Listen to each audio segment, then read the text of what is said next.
Moi, par exemple, je vis avec un homme déconstruit et j'en suis hyper heureuse. Je peux très bien cohabiter avec une femme au sein nu, comme je peux très bien cohabiter aujourd'hui avec un homme au sein nu. Alors il va falloir interdire aussi à Griezmann, à Messi, d'aller dans une piscine. Je vais vous dire, j'en ai rien à foutre. La bienveillance et le respect nous caractérisent. J'ai moi-même une famille nombreuse, j'ai 4 enfants à nourrir et je paye beaucoup de prix de paquets de pâtes. Mais la valeur travail, pardon, mais c'est quand même une valeur de droite. Le couvre-feu médiatique. Je vais vous dire, j'en ai rien à foutre.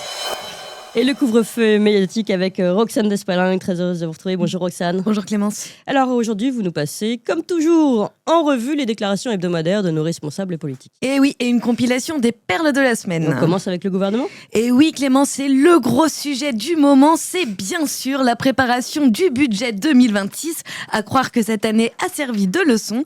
Il faut trouver 40 milliards alors que la censure pointe le bout de son nez. Et 40 milliards, ça ne se trouve pas sous le sabot d'un cheval. Mais alors, où trouver l'argent ? C'est la grande question du moment.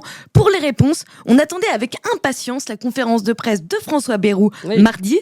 Et spoiler alerte, on n'a rien appris. Ah, le Premier ministre a dénoncé une situation catastrophique, mais c'est vrai que c'était bien connu. Tout à fait, la seule annonce, c'est qu'il fera des annonces, mais plus tard, en juillet. Et c'est audacieux pour une conférence placée sous le signe de la vérité. La conférence s'appelait sobrement « L'heure de vérité ». Derrière François Bayrou, il y avait un gros slogan « La vérité permet d'agir ». Voilà, même plus besoin de faire des blagues, ils les font très bien tout seuls. On reconnaît bien là l'esprit gascon, parce que franchement, la vérité et l'action, quand on s'appelle François Bayrou, fallait oser. Il est peut-être pas compétent, notre Premier ministre, mais au moins, il a le sens de l'humour. Ouais, une conférence en plus qui avait un peu des allures d'exposé. Et oui, car il n'est pas venu les mains vides, François Bayrou, il est venu avec ses petits graphiques. Regardez. Nous dépensons trop par rapport à nos recettes. Le schéma qui s'affiche sur vos écrans, c'est en bleu la courbe de nos recettes et en vert la courbe des dépenses du pays. Et l'espace entre les deux, assuré, c'est la croissance constante du déficit du pays.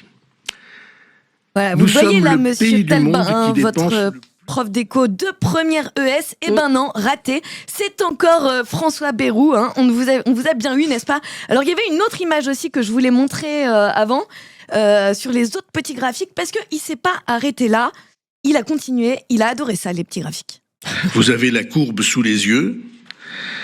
Elle part des années 2000 et l'endettement de la France et l'endettement de l'Allemagne sont au même niveau et même légèrement supérieur pour l'endettement de l'Allemagne qui a vécu 10 ans avant sa réunification. Nous avions à cette époque une dette du même niveau de l'ordre de 60% du produit intérieur. Merci, et puis les trajectoires Les trajectoires ont ensuite gravement divergé. Merci pour cet éclairage. Si ça, c'est pas de l'action et de la vérité, je sais vraiment pas ce que c'est.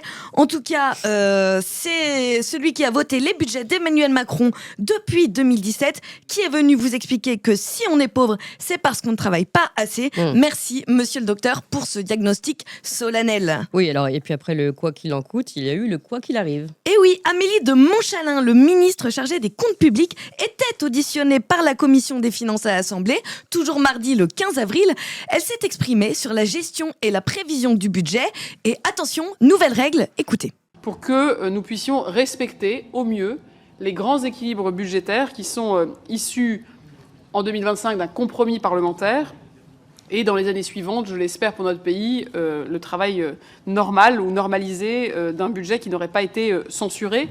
C'est bien la méthode du fameux « quoi qu'il arrive » que nous nous mettions en capacité de faire face aux aléas. Ah, mais oui, mais pardon, le fameux « quoi qu'il arrive », bien sûr, la très sérieuse théorie de cet économiste prestigieux dont j'ai perdu le nom. Mais si vous savez, c'est le même que celui du « quoi qu'il en coûte ». Oui, c'est ça. Et il avait aussi théorisé le fameux « l'État payera ». Oui. Vous n'avez pas appris gratuit, ça l'État payera. Oui, c'est ça.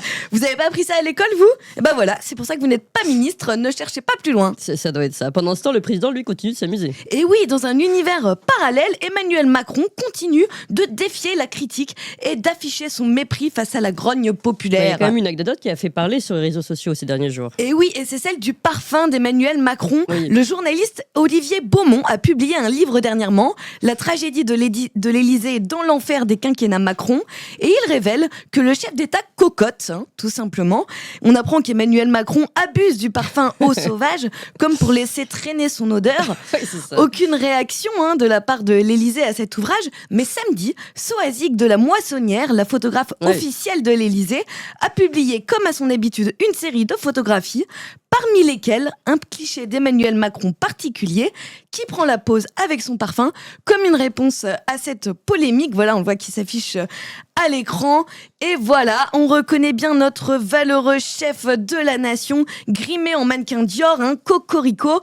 Alors la rumeur, c'est que les actions en bourse de Dior ont chuté de 110% et que Vladimir Poutine aurait répondu dans un communiqué, petite frappe, le tout accompagné d'une photo de lui égorgeant un ours à main nue. Mais non, je plaisante, ça, bien sûr, c'est une fake news, la partie Poutine. On a les équipes de TMC. Ça et va vous leur plaire, savez, oui. rien m'amuse, alors je leur donne un peu de grain à moudre. Alors, il a appris à parler arabe également, Emmanuel Macron. Et oui, la situation en France est un peu tendue en ce moment. Alors Emmanuel Macron préfère s'offrir des petits voyages. Ça lui permet de sortir, de prendre un peu l'air. La semaine dernière, il était en Égypte et il était super content de conquérir un tout nouveau public et de se promener sans se faire huer. Vraiment, on a senti qu'il s'était attaché et quand il aime Emmanuel Macron, il n'aime pas à moitié. Alors en gage d'amour, il a posté une vidéo sur Instagram dans le vol retour. شكرا جزيلا الرئيس السيسي شكرا جزيلا للمصريين. Voilà, un gros malaise. Alors non, ce n'est pas un montage ni une création de l'intelligence artificielle. Vous savez, c'est deepfake. Emmanuel Macron a appris à parler arabe. Enfin, il a appris 2 mots en tout cas, et il est très fier de lui. Mais bon, comme on le disait à une autre époque, c'est pas ça qui nous rendra l'Algérie. Ah oui. Et pour finir cette revue politique, Sandrine Rousseau passe l'arme à droite. Et oui, Sandrine Rousseau, qu'on adore, on la salue d'ailleurs. Elle était vendredi devant la commission des affaires sociales dans le cadre du débat sur la fin de vie.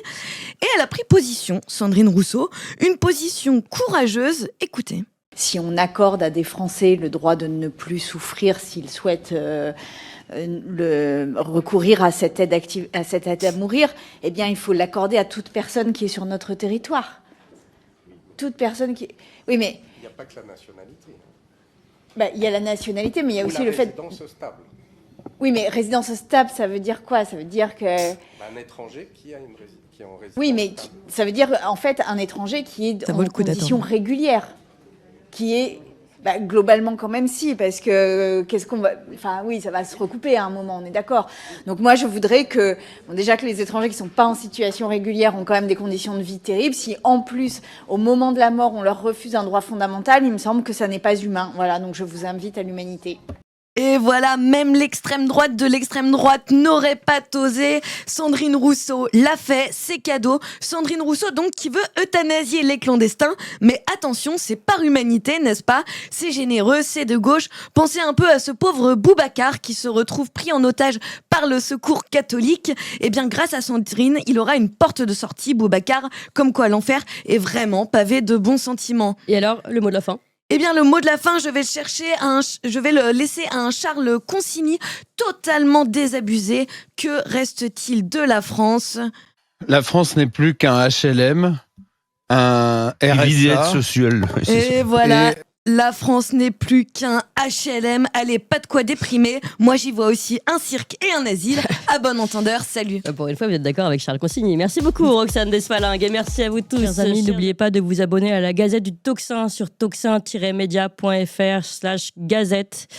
Vous savez, tous les jours, Valentin vous écrit dans votre boîte mail, vous recevez le meilleur de la matinale. C'est un courriel, donc impossible à censurer par le système. C'est condensé, c'est fait pour ceux qui n'ont pas le temps ou qui préfèrent lire, tout simplement.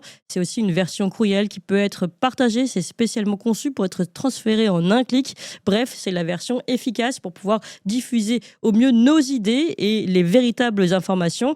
Pour recevoir gratuitement la Gazette tous les soirs, inscrivez-vous donc tout de suite sur tocsin-media.fr/gazette, tocsin-media.fr/gazette. À bientôt.